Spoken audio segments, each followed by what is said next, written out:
Hi, I'm Loric Venreth, and I wasn't supposed to be at that dinner table. The reservation was for family only, her family. At my wife's birthday celebration, her mother looked me up and down with disgust and announced to the entire restaurant, "Coralyn, why did you bring this trailer trash to such a nice place?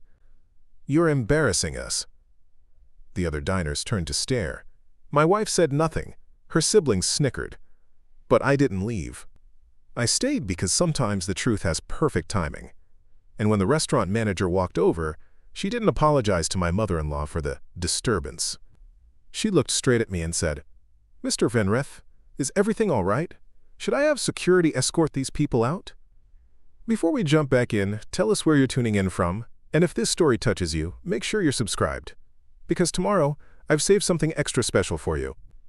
I hadn't planned on going to Bellingham's that night. Not really. Coralyn never formally invited me to her birthday dinner. The Corvane family had their own way of doing things, exclusive, judgmental, and always in perfect formation. I only found out about the reservation through a text she'd meant to send to her sister Vesira, but accidentally sent to me instead. Birthday dinner at Bellingham's, 7 p.m. Table for 6. Please don't mention Loric.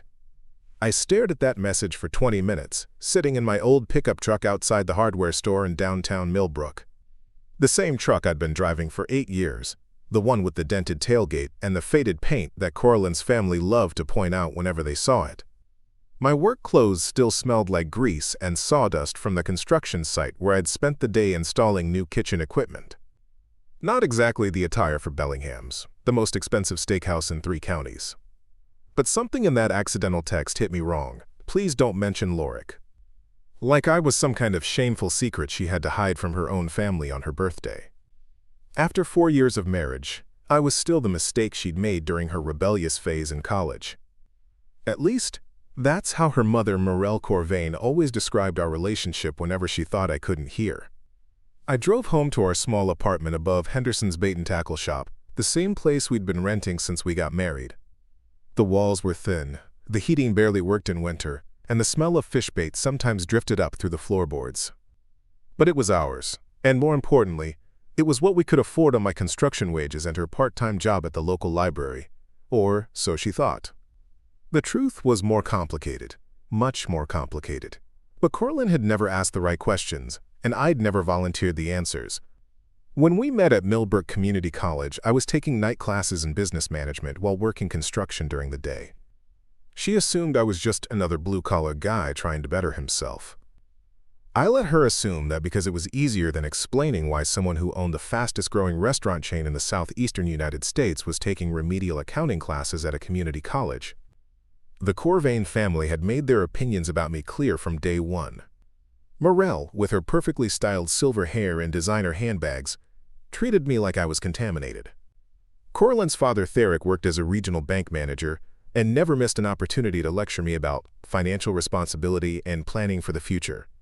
Her brother Gavrel was a pharmaceutical sales representative who drove a leased BMW and constantly suggested job openings for people with my skill set, which apparently meant manual labor positions that required no education. But I showed up that night anyway, not to prove anything to them, but because it was my wife's birthday and despite everything I loved her. Maybe I hoped she'd defend me for once, or at least acknowledge that I belonged at her family celebrations.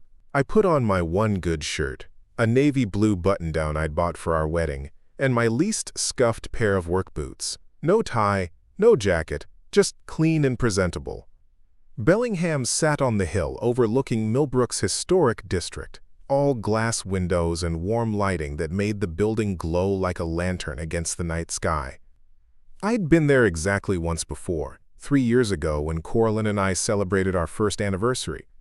She'd insisted on paying because she knew I couldn't afford it, or at least that's what she believed. I let her pay and watched her worry about the cost for the next 2 weeks.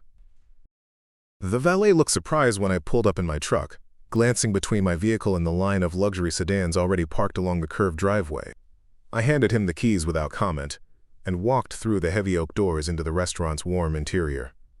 The hostess, a young woman with professionally styled blonde hair and a practiced smile, checked her reservation system twice when I gave her my name. "Venreth, you said?" "I don't see that name on tonight's list." "I'm looking for the Corvane party. Birthday dinner for Coralyn." Her expression shifted slightly, the kind of subtle change people make when they're trying to place you in the right social category. "Oh, you're with the Corvane table. They're already seated in our main dining room, right this way." She led me through the restaurant's main floor, past tables of well-dressed couples and business groups. The lighting was dim and intimate, casting warm shadows across white tablecloths and gleaming silverware. Soft jazz played from hidden speakers, and the air smelled like garlic, wine, and expensive cologne. This was exactly the kind of place the Corvane family felt they belonged, and exactly the kind of place they thought I didn't. I spotted them before they saw me. Table 12, near the windows overlooking the garden. Morel sat at the head of the table in a black dress that probably cost more than most people's monthly rent, her jewelry catching the candlelight with every gesture. Theric wore a charcoal suit and tie, looking like he was conducting a board meeting rather than celebrating his daughter's birthday. Gavrel had positioned himself where he could see the entire dining room, probably hoping to spot potential business contacts or clients. And there was Coralyn, wearing the emerald green dress I'd bought her for Christmas, the one she claimed was too nice for any occasion we could afford. Her dark hair was styled in loose curls that framed her face, and for a moment, she looked exactly like the woman I'd fallen in love with 6 years ago. Beautiful, confident, and completely unaware that I was watching her from across the room. They hadn't ordered yet, but the table was already set with appetizers and what looked like an expensive bottle of wine. Gavrel was telling some story that had Theric chuckling, while Morel listened with the kind of polite attention she reserved for people she considered worth her time. Coralyn smiled and nodded at the appropriate moments, but I could see the tension in her shoulders, the way she always got when her family gathered for these formal occasions. The hostess cleared her throat softly. "Sir, would you like me to let them know you're here?" I almost said yes. Almost let her handle the awkward introduction so I could slip into whatever chair they'd reluctantly make space for. But something stopped me. Maybe it was the way they all looked so comfortable without me. Or maybe it was the memory of that accidental text message. "Please don't mention Loric." "No," I said, straightening my shoulders. "I'll handle it myself." I walked across the dining room toward table 12, aware that my work boots made more noise against the polished wood floor than the expensive dress shoes worn by the other men in the restaurant. A few heads turned as I passed, and I caught fragments of whispered conversations that stopped abruptly when the speakers realized I might overhear them. When I reached their table, Coralyn looked up first. Her face went through a series of expressions in rapid succession: surprise, confusion, embarrassment, and finally something that might have been resignation. "Loric? What are you doing here?" The rest of the table fell silent. Morel's wineglass paused halfway to her lips. Theric's expression hardened into the disapproving frown I'd seen hundreds of times before. Gavrel leaned back in his chair with the kind of smirk people wear when they're about to witness something entertaining at someone else's expense. "It's your birthday," I said simply, pulling out the empty chair that had been placed at the foot of the table, as far from the guest of honor as possible. "I thought I should be here." The silence stretched for what felt like an hour but was probably only 10 seconds. Then Morel set down her wineglass with deliberate precision and fixed me with the look she usually reserved for unpleasant odors or disappointing restaurant service. "Well," she said, her voice carrying the kind of chill that could freeze water in July, "this is unexpected. Coralyn, dear, I thought you said this was a family dinner." I felt the familiar weight settle in my chest, the same feeling I'd carried for 4 years of family gatherings, holiday celebrations, and social events where I was either uninvited or barely tolerated. Coralyn's face flushed red, and she reached for her water glass with trembling fingers. "He is family, Mother," she said quietly, but without the conviction that might have made the words matter. Gavrel laughed, a short bark of amusement that he tried to cover with a cough. "Come on, Coralyn, let's be honest about what this is.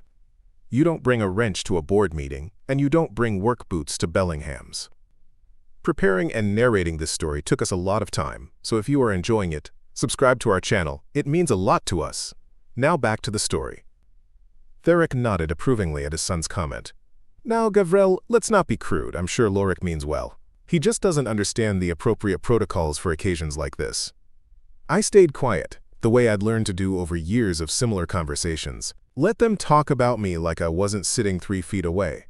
Let them establish their hierarchy and remind everyone where I fit in their world. But inside, I was calculating, counting, remembering. The Corvane family had no idea that I knew exactly what their monthly expenses looked like. Theric's salary as a regional bank manager was a matter of public record, and I'd done my research years ago when I first started dating Coralyn. $68,000 a year, plus bonuses that rarely exceeded 5% of his base pay. Comfortable for Millbrook standards, but not enough to support the lifestyle they maintained.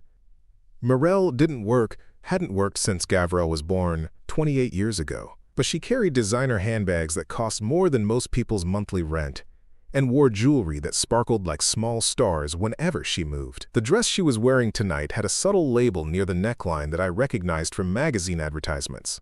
$1,200, minimum. Gavril made decent money in pharmaceutical sales, but he was also 30 years old, single, and spent most of his income on his car, his apartment, and the kind of nightlife that impressed the women he dated for 3 months before they discovered his personality.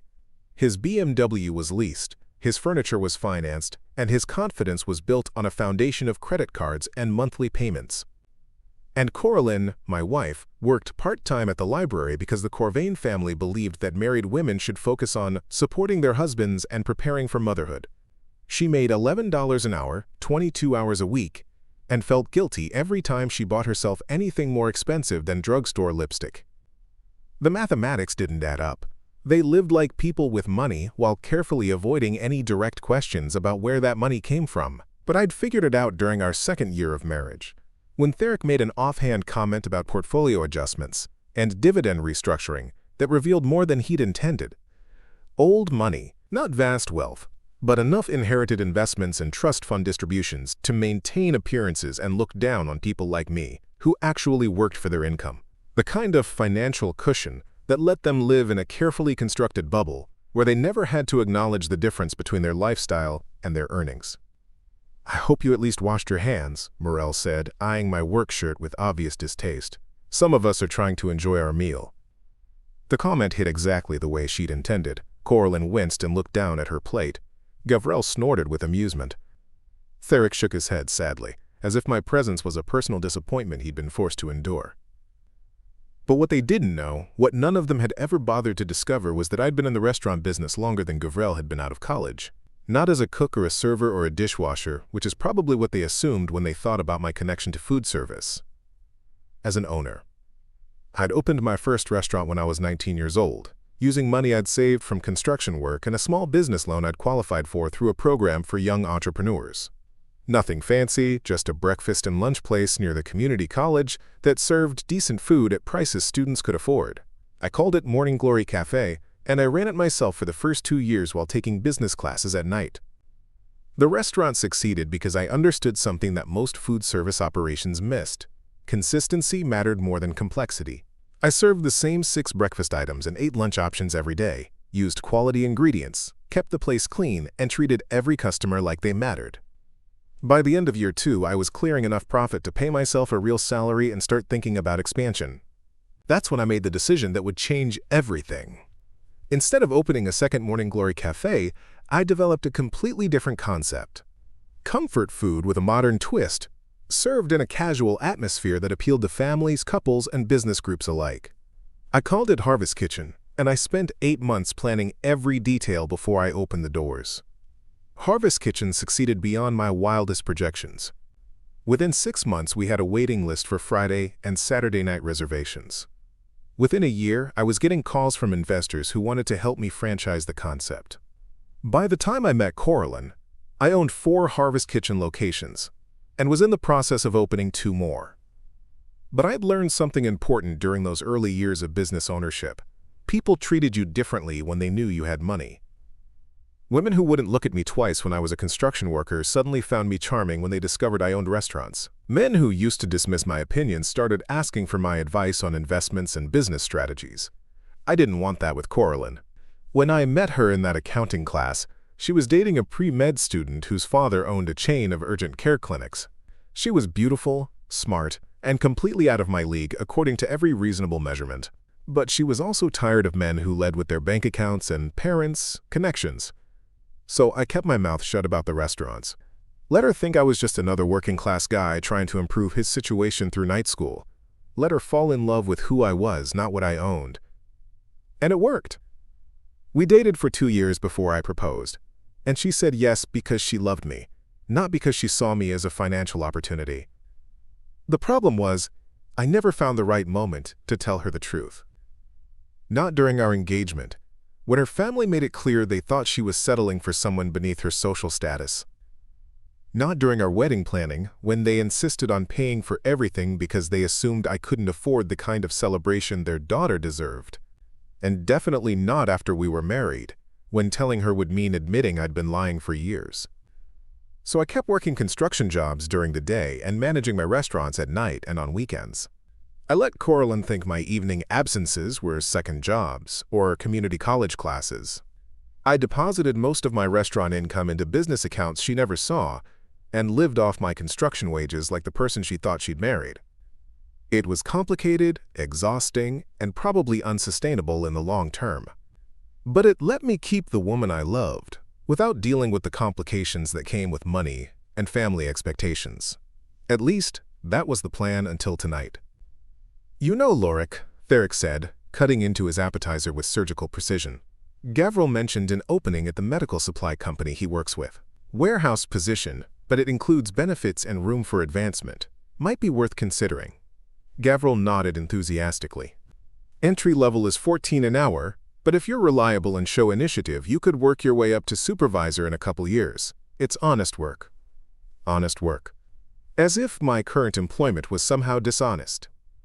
As if there was something morally superior about moving boxes in a warehouse compared to installing commercial kitchen equipment.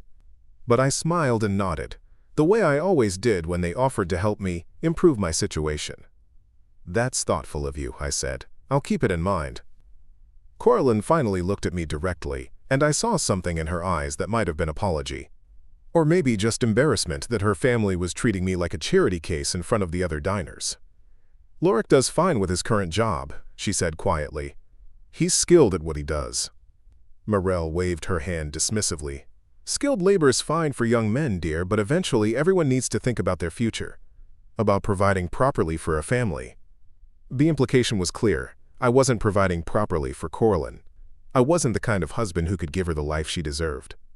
I was a temporary mistake she'd eventually outgrow once she came to her senses and found someone more appropriate to her social standing.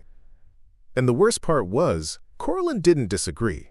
She just sat there, beautiful and silent, letting her family catalog my inadequacies like they were reading from a grocery list. The waiter arrived just as Morel was warming up for what I recognized as one of her signature lectures about life planning and realistic expectations. He was probably 25, with the kind of practice professionalism that expensive restaurants demand from their staff. His name tag read Brandon, and he carried himself with the confident bearing of someone who'd served countless wealthy families and knew exactly how to navigate their social dynamics. "Good evening, folks. I apologize for the wait. Are we ready to order, or would you like a few more minutes to decide?" Therick gestured magnanimously. "We're ready. Ladies first, of course. Morel?" She ordered the filet mignon, medium rare, with a side of asparagus and garlic mashed potatoes. Coralyn chose the salmon with quinoa pilaf. Gavril went with the ribeye, making sure to specify the exact temperature and asking detailed questions about the seasoning. Therick selected the lamb chops and inquired about the wine pairings. Then Brandon turned to me. "And for you, sir?" I glanced at the menu, noting the prices that would have made me wince 6 years ago when I was actually living on construction wages. $38 for the cheapest entree, $56 for the most expensive. More than I used to spend on groceries for an entire week. "I'll have the duck breast, please, medium." Brandon nodded and jotted it down. "Excellent choice. Any sides or modifications?" "No, that's perfect as it is." As Brandon collected the menus, Morel leaned forward with the expression she wore when she was about to deliver what she considered valuable life wisdom. "You know, Loric," she began, her voice carrying the kind of false sweetness that made my teeth ache. "I've been thinking about your situation, and I believe I understand the problem." Here it comes, I thought. The diagnosis, the prescription, the solution to the problem of me. The issue isn't that you lack ambition or work ethic. You're clearly willing to put in long hours at physical jobs. The issue is that you're thinking too small. Coralyn shifted uncomfortably in her seat. Gavril leaned back with the satisfied expression of someone about to watch a performance he'd seen many times before. "You see, Morel continued, successful people think strategically. They plan ahead. They make connections with the right sort of people and position themselves for opportunities. But people from your background— She paused delicately, as if the phrase, your background, was a medical diagnosis she was reluctant to pronounce. Tend to think in terms of immediate needs rather than long-term investment.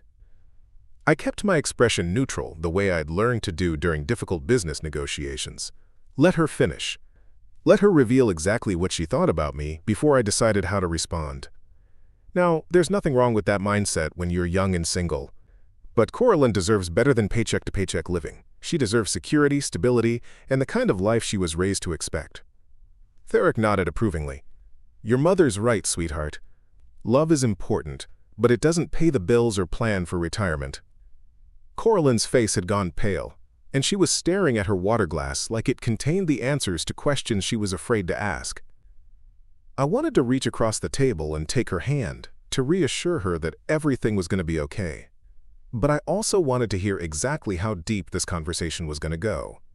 The solution, Morel said, warming to her theme, is education and networking. You need to think bigger than hourly wages and manual labor. You need to consider careers that offer real advancement potential. Gavril couldn't stay out of it any longer.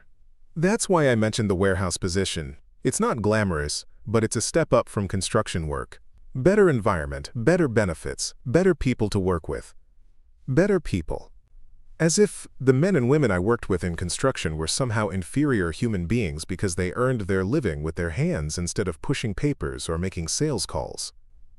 And once you're in a more professional environment, Theric added, you'll start to understand how business really works. How to dress appropriately, how to speak to supervisors, how to present yourself as someone worth promoting.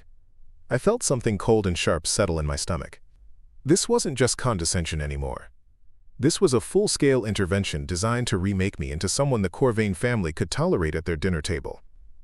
The important thing, Morel said, reaching across the table to pat Coralyn's hand, is that you're still young enough to change course, both of you. It's not too late to build a proper life together. That's when she said it. The words that would change everything. Because right now, let's be honest, this is embarrassing.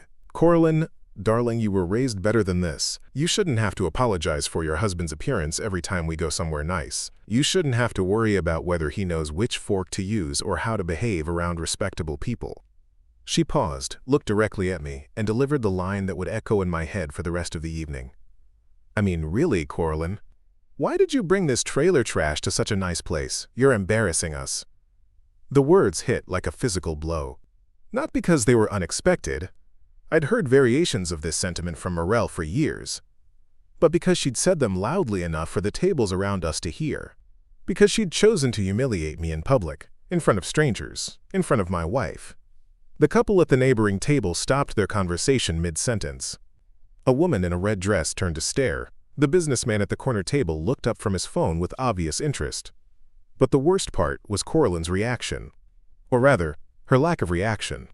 She didn't defend me, didn't object to her mother calling her husband trailer trash in front of a restaurant full of people. She just sat there, frozen, her face red with embarrassment. Mother, she whispered, but it wasn't a protest, it was a plea. Please don't make this worse.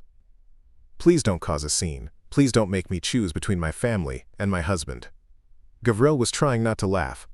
Theric was studying his wine glass with the intense concentration of someone pretending not to have heard what everyone clearly heard. And Morel was looking at me with satisfaction, like she'd finally said what everyone in the family had been thinking for 4 years. I could have left, should have left.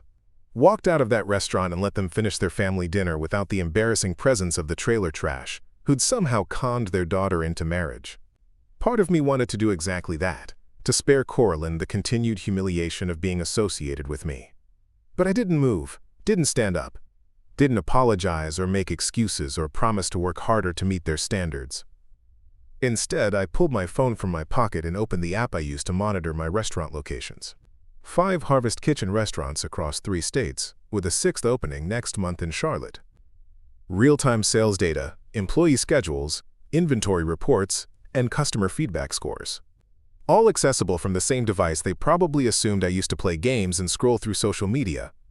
Actually, Morel, I said, my voice calm and steady, I think there might be some confusion about who belongs where.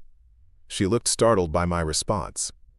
In 4 years of family gatherings, I'd never contradicted her directly or challenged her authority to pass judgment on my life choices.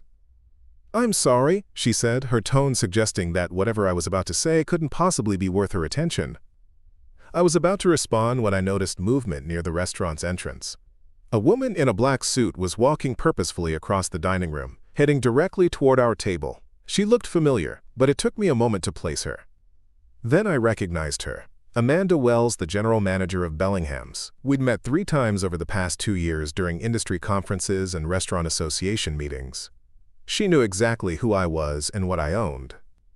And she was walking straight toward table 12 with the kind of focused determination that meant someone was about to have a very interesting conversation. Amanda Wells moved through the dining room with the fluid confidence of someone who owned every step she took. I'd seen her handle difficult customers, demanding investors, and health department inspections with the same unruffled professionalism.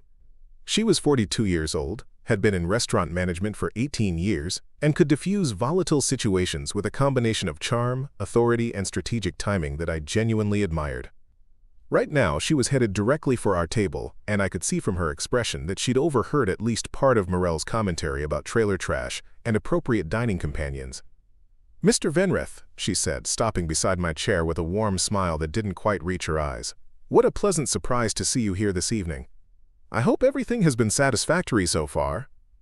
The table fell silent. Morel's wine glass paused halfway to her lips. Gavril stopped cutting his appetizer. Theric's eyebrows drew together in confusion, and Coralyn looked back and forth between Amanda and me like she was trying to solve a puzzle with missing pieces. "Everything's been excellent, Amanda," I replied, standing to shake her hand. "Please let me introduce you to my family. This is my wife Coralyn, her parents Theric and Morel Corvane, and her brother Gavril." Amanda nodded graciously to each of them, her professional smile never wavering, but I caught the slight emphasis she placed on the word family, and I knew she'd heard more of the conversation than she was letting on. "It's wonderful to meet all of you," she said. "Mr. Venreth, I wanted to personally thank you for the recommendation letter you provided for our head chef position. Catherine Martinez has been absolutely exceptional since we hired her last month." I felt the energy at the table shift like air pressure before a storm. Recommendation letter. Head chef position. These were not phrases typically associated with construction workers or warehouse employees. "Catherine's background in farm-to-table cuisine has elevated our menu considerably," Amanda continued. "The seasonal vegetable dishes she developed have been incredibly popular with our regular guests." Theric cleared his throat. "I'm sorry, but I think there might be some confusion.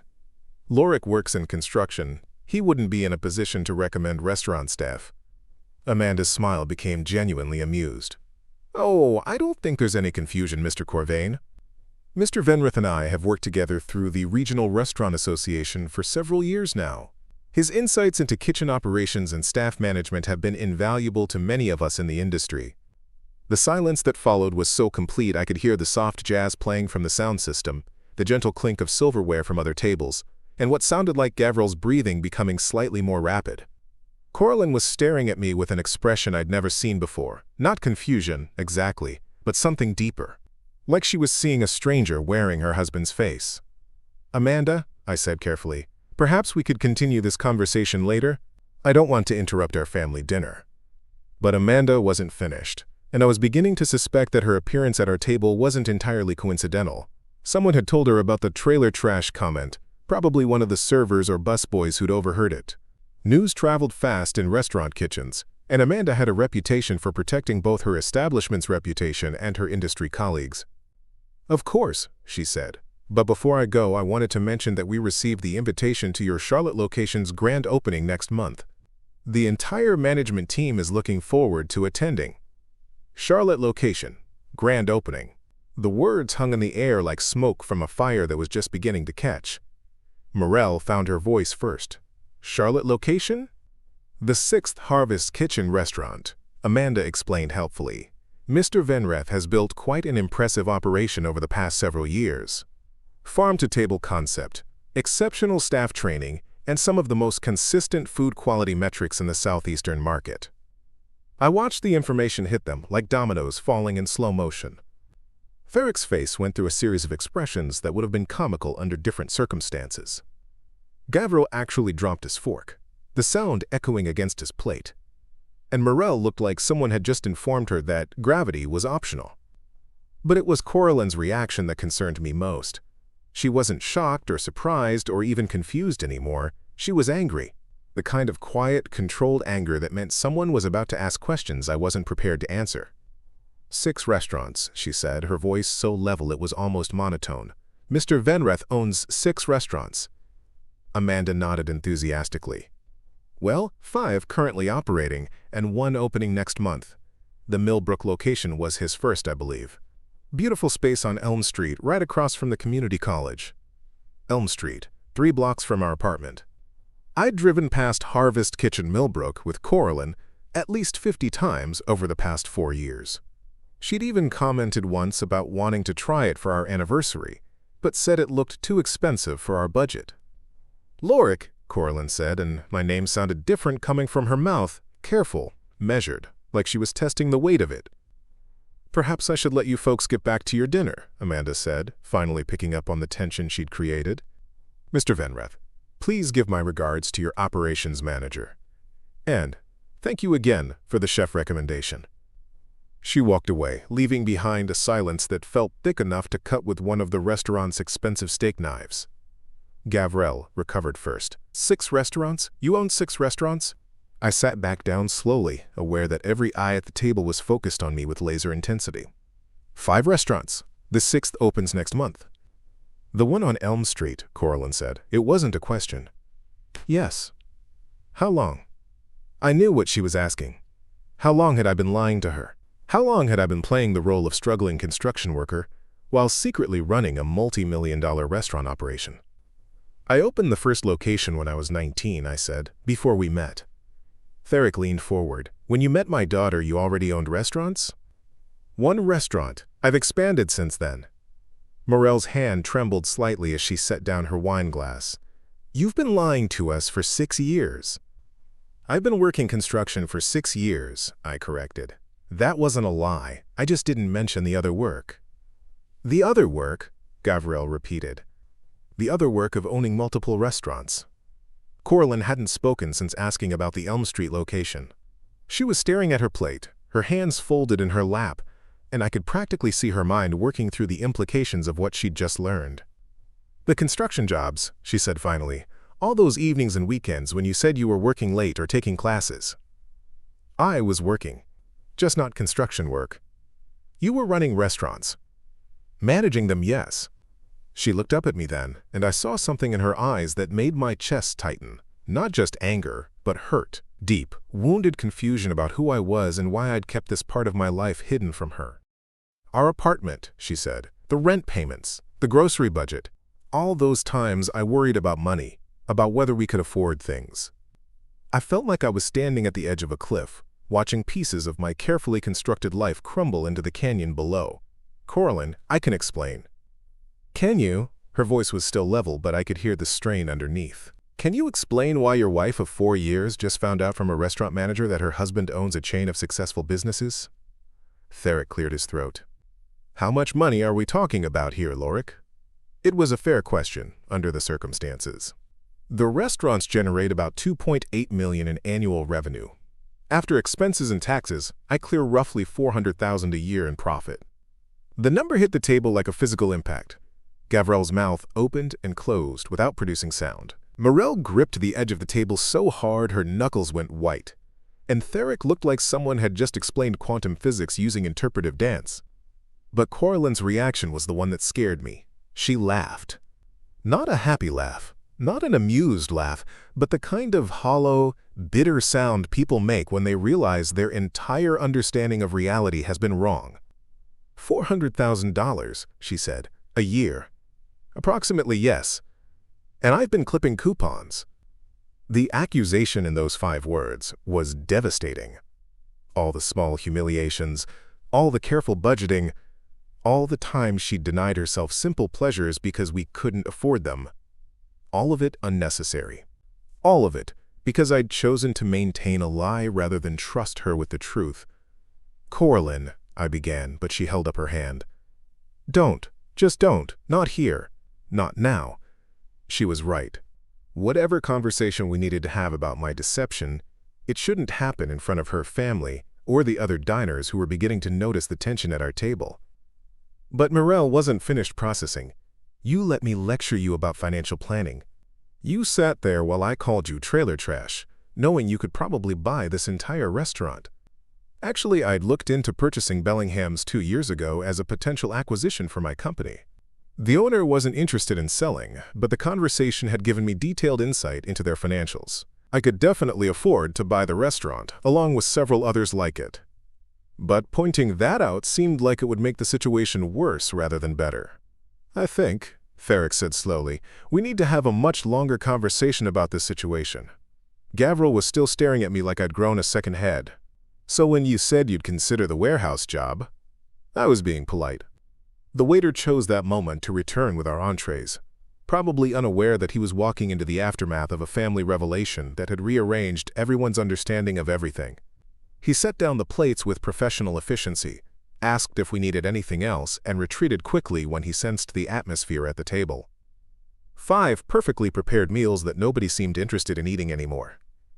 The food sat untouched as the weight of revelation settled over table 12 like fog rolling in from the coast.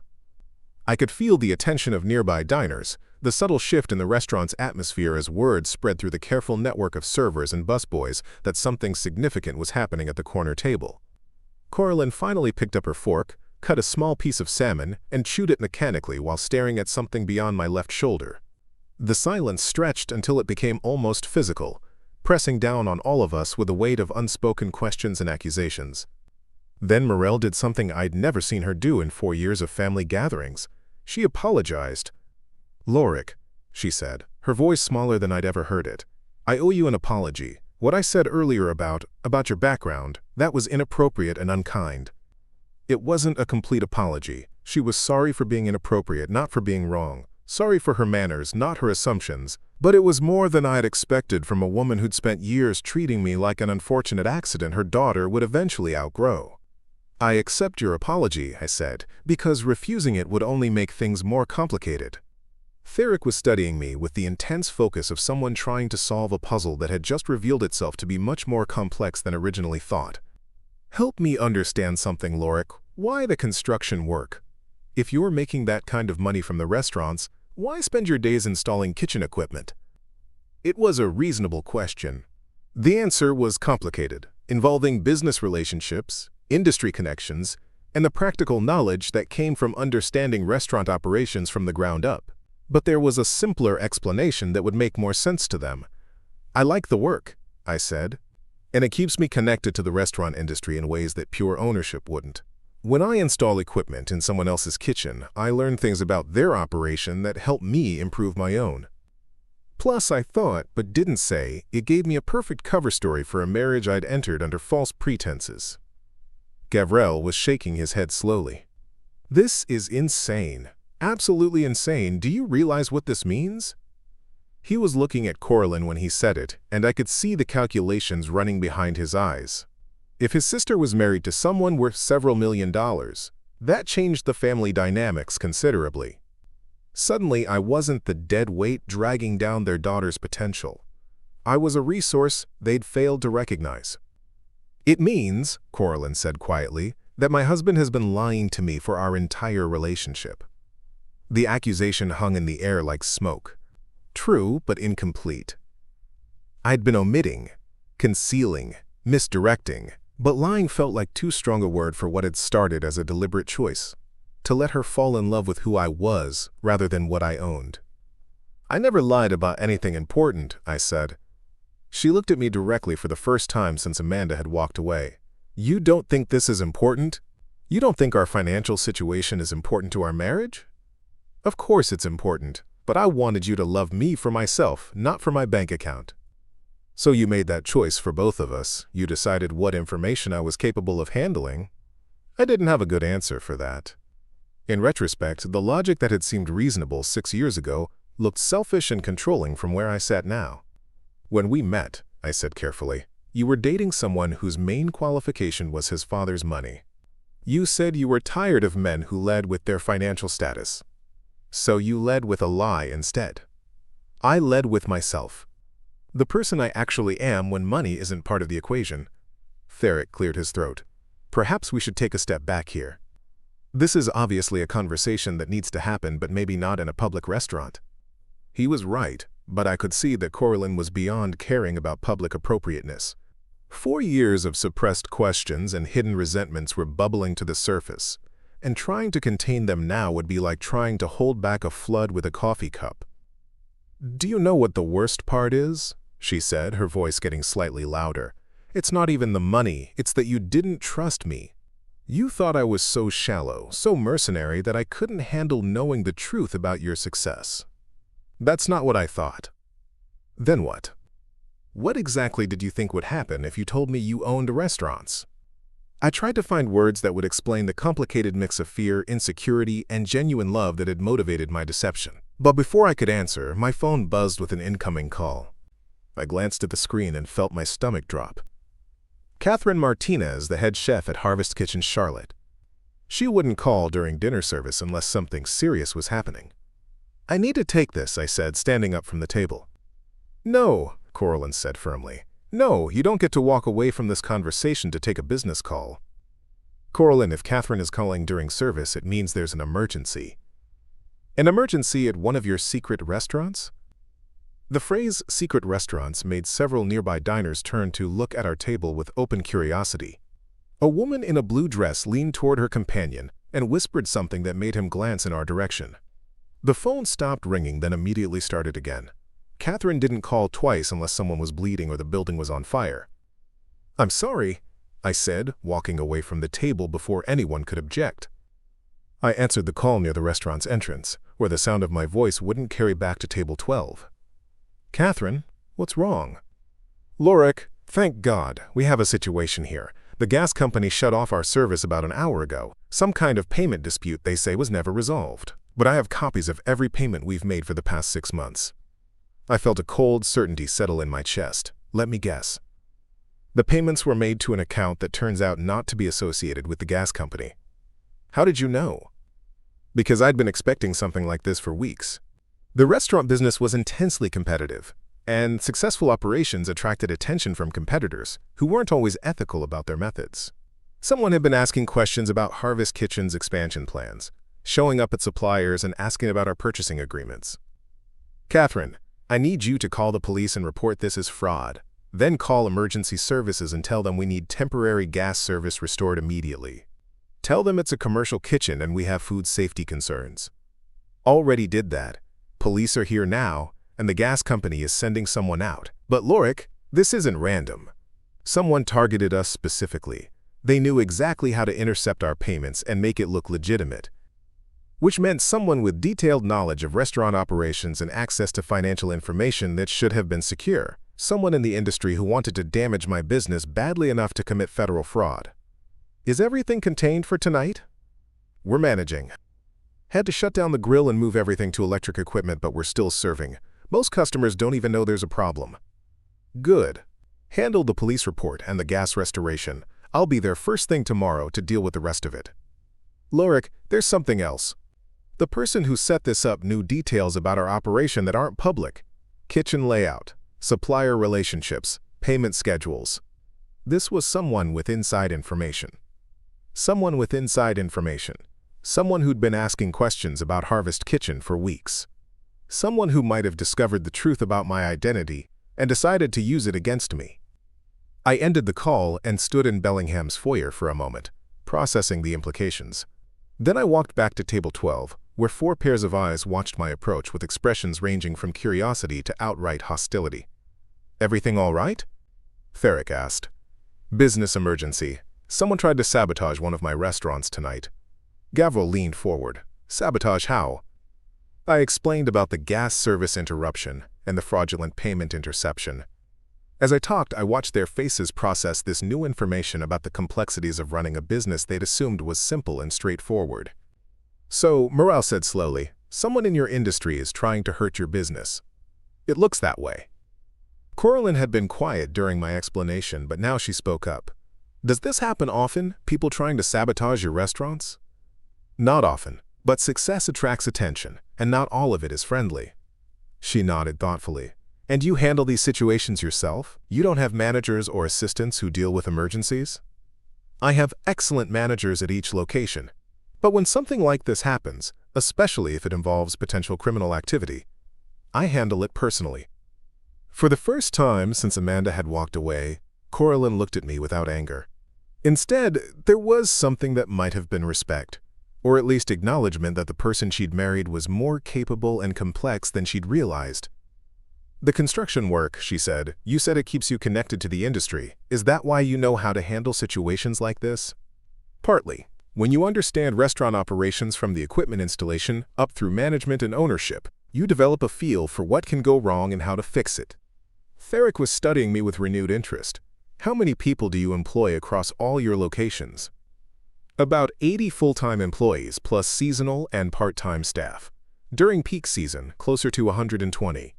And you know all of them personally? Most of them. I try to spend time at each location regularly. Gavril shook his head. This is unreal. You're sitting here in work boots and a button-down shirt, and you're responsible for over 100 people's livelihoods. It was an accurate observation. I'd gotten so used to compartmentalizing my life that I'd forgotten how strange the contradiction must look to people who were seeing it for the first time. But as I sat there looking at my wife's family, I realized something that changed my perspective on the entire evening. They weren't looking at me with the same dismissive condescension anymore. Theric was asking serious questions about business operations. Gavril was reassessing his assumptions about my capabilities. Even Morel was treating me like someone worth listening to. The only person at the table who still looked uncertain was Coralyn, and her uncertainty wasn't about my competence or success. It was about whether the man she'd married was the same person she'd thought she knew. Which was a fair question, and one I wasn't sure I could answer in a way that would satisfy either of us. The moment of reckoning came when Brandon returned to check on our table, probably wondering why 5 expensive entrees had barely been touched. He approached with the careful professionalism of someone who'd noticed the tension but wasn't sure how to address it. "Is everything prepared to your satisfaction?" he asked, his eyes taking in the untouched plates and the strained atmosphere. Before anyone else could respond, I made a decision that would change everything. "Actually, Brandon, could you ask Amanda to come back over? I think there's something I need to clarify for my family." Coralyn looked at me sharply. "Loric, what are you doing?" "Something I should have done 6 years ago." Brandon nodded and walked away, leaving us in another moment of charged silence. But this time, I wasn't waiting for someone else to fill it. "You want to know why I kept the restaurant secret?" I said, looking directly at Coralyn. "Because of exactly what happened tonight. Because the moment people found out I had money, everything changed. The way they looked at me, talked to me, treated me. I wanted someone to love me for who I was, not what I could provide." Morel started to speak, but I held up my hand. "But I was wrong. Not about people changing when they find out about money. That part was accurate. I was wrong about making that choice for you, Coralyn. I was wrong about thinking I could build a marriage on partial truths. And I was wrong about letting your family treat me like garbage when I had the power to stop it." Theric leaned forward. "Now see here, Loric, we never—" "You called me trailer trash," I said, turning to Morel. 20 minutes ago, in front of a room full of people. You've spent 4 years telling me I wasn't good enough for your daughter, questioning my work ethic, my intelligence, my worth as a human being. And I let you do it because I thought it didn't matter what you thought of me." Amanda appeared at our table again, but this time I'd requested her presence. She looked between us with the practiced awareness of someone who'd managed thousands of difficult situations. "Amanda," I said, "could you please confirm for my family how long we've known each other professionally?" She smiled, understanding immediately what I was asking. "Mr. Venreth and I first met about 4 years ago at the Southern Restaurant Association conference in Atlanta. He was presenting a workshop on sustainable kitchen operations and staff retention strategies." Gavril's fork clattered against his plate. "You were presenting workshops? At industry conferences?" "The Harvest Kitchen model has been studied by several business schools," Amanda continued. "Mr. Venreth's approach to employee profit sharing and community sourcing has influenced restaurant operations across 3 states. I looked around the table at 4 faces that reflected varying degrees of shock, confusion, and embarrassment. I didn't keep this secret to hurt anyone. I kept it secret because I was afraid of exactly what's happening right now. Afraid that knowing about the money would change everything between us. Coralyn's voice was quiet but steady. It has changed everything. But not because of the money itself. Then because of what? Because of the choice you made. Because you decided I couldn't handle the truth. Because you let me worry about bills and budget for groceries while you were sitting on enough money to solve every financial stress I've ever had. She was right, and I knew it. The money wasn't the problem. The deception was the problem. The lack of trust was the problem. The 4 years of letting her live with financial anxiety while I had the means to eliminate it was the problem. You're absolutely right, I said. And I don't know how to fix that. I don't know how to go back and make different choices or build the trust I should have built from the beginning. Morel, who had been silent since Amanda's latest revelation, finally spoke. You let me humiliate myself. You sat there while I lectured you about financial planning, about finding better work, about being worthy of my daughter. You knew I was making a fool of myself, and you said nothing. I said nothing because I was trying to preserve my marriage. Because I thought if I could just keep the two parts of my life separate, everything would work out eventually. And now? Theric asked. I looked at my wife, at the woman I'd loved enough to lie to for 4 years, and made another decision that felt like stepping off a cliff. Now I'm done hiding. From any of you. The silence that followed my declaration was different from all the previous silences that evening. This one felt final, like the moment after a bridge collapses when you realize there's no going back to where you started. Amanda excused herself gracefully, sensing that whatever happened next needed to occur without witnesses from the restaurant staff. As she walked away, I noticed that several other tables had emptied during our conversation. Word had spread through the dining room that something significant was happening at table 12, and people had either moved to get a better view or left to avoid the drama entirely. Coralyn was the first to break the silence. So what does that mean exactly? You're done hiding? It means no more construction jobs unless I want to take them. No more pretending I can't afford things when you want them. No more letting your family treat me like I'm not worthy of basic respect. Gavril laughed, but it wasn't a pleasant sound. This is rich. You've been playing some kind of long game for 4 years, and now you want to act like you're the victim? I'm not the victim, I said. But I'm not the problem either. The problem is that your family judges people based on their bank accounts and job titles instead of their character. Theric's face had gone red. That's not fair, Loric. We were working with the information you gave us. The information I gave you was that I worked construction and took night classes. Everything else, every assumption about my intelligence, my worth, my future potential, that came from your own prejudices. Morel finally found her voice, and when she spoke there was something brittle in her tone. You made us look like fools. Do you understand that? You sat there for years while we offered you advice, help, job opportunities, and the entire time you were more successful than any of us. She was right about that. My annual income was more than Theric made in 6 years.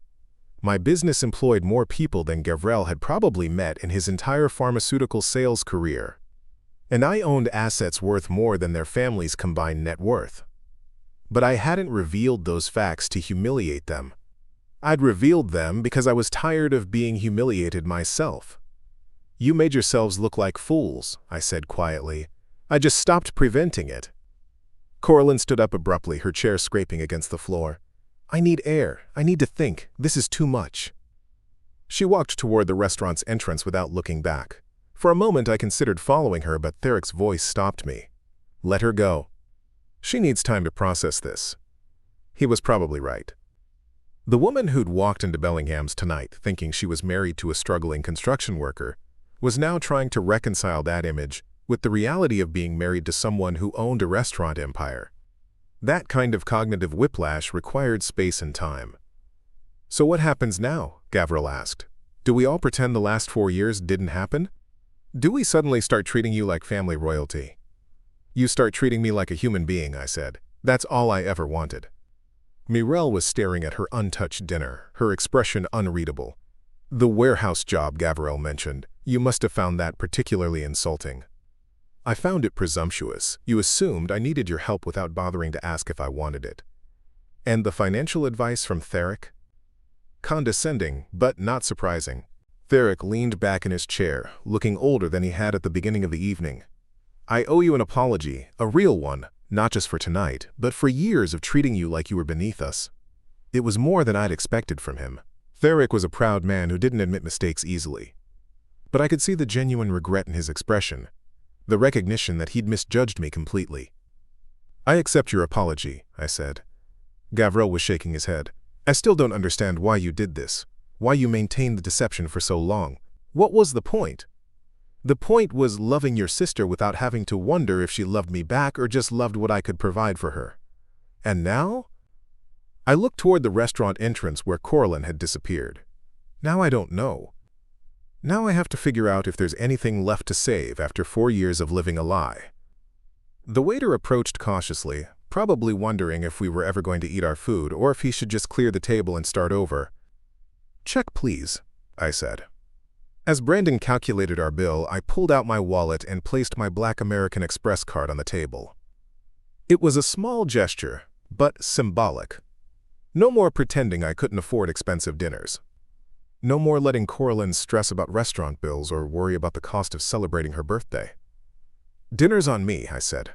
"It's the least I can do after ruining your family celebration." Morel looked at the card, then at me. "You haven't ruined anything, Loric. You've just forced us to confront some uncomfortable truths about ourselves." When Brandon returned with the receipt, I signed it and added a tip that was probably more than he made in a typical week. Not to show off, but because I could afford to be generous, and there was no reason to hide that anymore. As we prepared to leave, Theric placed his hand on my shoulder.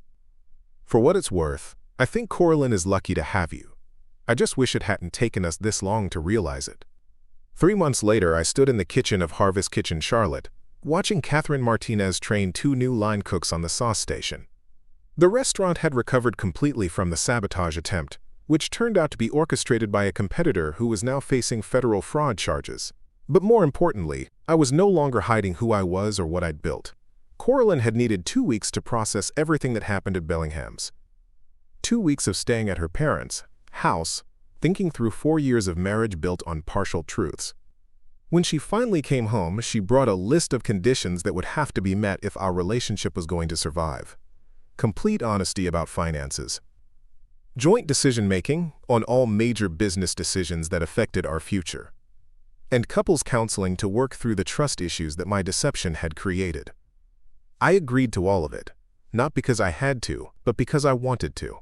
Because I'd realized that protecting her from the truth hadn't protected our marriage, it had nearly destroyed it. The counseling sessions were difficult, but productive. We learned that my fear of being loved for money rather than character had prevented me from trusting Coralyn with the complete truth about who I was. And she learned that her family's treatment of me had contributed to my decision to maintain the deception. The Corvane family dynamics changed too. Morel still occasionally made comments about appropriate social behavior, but she never again questioned my worth as a husband or provider. Theric started asking my advice on business matters, treating me as an equal rather than a charity case. And Gavril eventually admitted that he'd learned more about entrepreneurship from our conversations than from his entire business school education.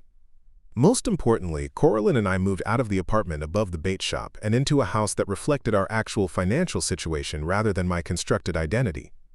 She quit her part-time library job and enrolled in culinary school, pursuing a passion she'd never felt free to explore when money was supposedly tight. Last week, I received a letter from a young entrepreneur who'd attended a workshop I presented at the Regional Restaurant Association conference. He wrote about feeling trapped between his working-class background and his business ambitions, afraid that success would change how people saw him. I wrote back with 10 words that had taken me 6 years to learn. Don't hide your success to make other people comfortable. The truth doesn't require permission to exist. It just requires someone brave enough to stop apologizing for it. I was never just a construction worker who got lucky. I was an entrepreneur who forgot that respect isn't something you earn by diminishing yourself. Up next, you've got 2 more standout stories right on your screen. If this one hit the mark, you won't want to pass these up. Just click and check them out. And don't forget to subscribe and turn on the notification bell so you don't miss any upload from us.